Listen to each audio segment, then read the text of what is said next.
Next topic है factor affecting enzyme activity.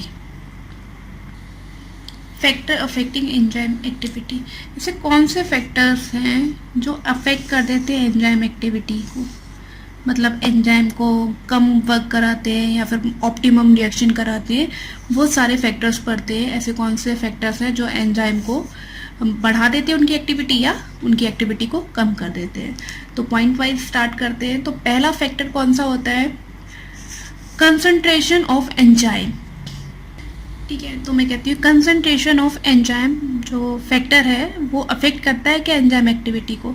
मैंने कहा कोई A+B रिएक्शन है, उसमें Z की प्रेजेंस में C बन रहा है। ओके, ये एक रिएक्शन है। मैंने कहा Z जो है उसमें सफिशिएंट अमाउंट में, मतलब ज़्यादा मात्रा में, तब क्या होता है इस रिएक्शन पे असर होगा? बिल्कुल होगा। इसकी वेलोसिटी क्या होगा, इसकी स्पीड क्या होगी, वो तेज हो जाएगी। ओके, तो यानी कि जो एंजाइम कंसंट्रेशन होता है वो डायरेक्टली प्रोपोर्शनल टू होता है किसके? वेलोसिटी के। तो इसका पॉइंट क्या होता है? हमारा पहला पॉइंट बनता है, फर्स्ट पॉइंट होता है हमारा, जिस पॉइंट में हम कहते हैं कि अगर कंसंट्रेशन एंजाइम की बढ़ती है तो वेलोसिटी ऑफ रिएक्शन एंजाइम की भी बढ़ती है। इसको शॉर्ट में कैसे लिख सकते हैं? इसको शॉर्ट में हम ऐसे भी लिख सकते हैं, concentration of enzyme proportional to velocity of reaction. यानी कि एंजाइम की रिएक्शन कंसंट्रेशन ऑफ एंजाइम अगर कम होगा तो वेलोसिटी ऑफ रिएक्शन क्या होगा? कम होगा। कंसंट्रेशन एंजाइम बढ़ेगा तो वेलोसिटी ऑफ रिएक्शन क्या होगा? बढ़ेगा। नेक्स्ट पॉइंट क्या होता है? नेक्स्ट फैक्टर हमारा क्या होता है?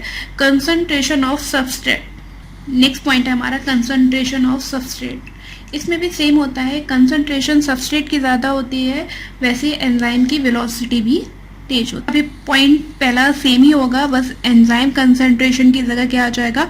Concentration of substrate. ठीक है, concentration of substrate proportional to velocity of reaction. Next factor होता है जो अफेक्ट करता है हमारी एंजाइम एक्टिविटी पर, वो होता है temperature, effect of temperature. Next point है हमारा इफेक्ट ऑफ टेम्परेचर। हम लोगों ने जब एंजाइम का इंट्रोडक्शन पढ़ रहे थे तब मैंने बताया था आपको, एंजाइम जो होता है वो थर्मोलेवाइल इन नेचर होता है। थर्मोलेवाइल इन नेचर का मतलब क्या होता है? टेम्परेचर बढ़ने या कम होने पर वो क्या हो जाता है? डीनेचर हो जाता है, यानी कि वो काम नहीं करता है। ठीक है, यानी कि एंजाइम होता है वो एक सर्टेन टेम्परेचर पर ही काम करता है। फिर इसका पहला पॉइंट होता है हमारा, पॉइंट क्या है हमारा? Velocity of an enzyme reaction increases with increase in temperature up to a maximum then decline.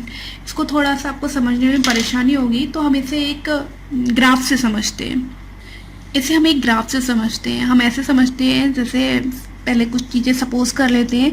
जैसे Z एक एंजाइम है, ये मैक्सिमम एक्टिविटी कहते हैं ना, मैक्सिमम एक्टिविटी कि मैं इस टेम्परेचर पे इतना काम करूँगा, तो ये कहता है इसकी 40 डिग्री सेंटीग्रेड पे मैं सबसे अच्छा काम करूँगा।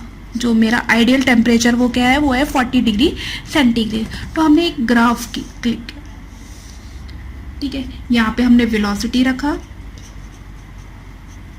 स्पीड, रिएक्शन की स्पीड क्या है, यहाँ पर हमने टेम्परेचर रखा। ठीक है, टेम्परेचर 0 से स्टार्ट किया, 10, 20, 30, 40, 50, 60, 70। ठीक है, सो ऑन।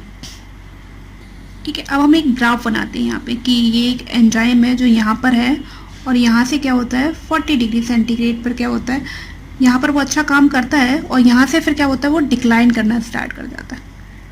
ठीक, तो ये लाइन यही कहती है कि 40 डिग्री वेलोसिटी यानी कि रिएक्शन का जो स्पीड है वो सबसे ज़्यादा कहाँ पर है? 40 पर। कौन से टेम्परेचर पर? 40 पर। यानी कि जो वेलोसिटी रही वो सबसे ज़्यादा किस टेम्परेचर पर आई? 40 पर आई। उसके बाद क्या हुई? वो डिक्लाइन होना शुरू हो गई।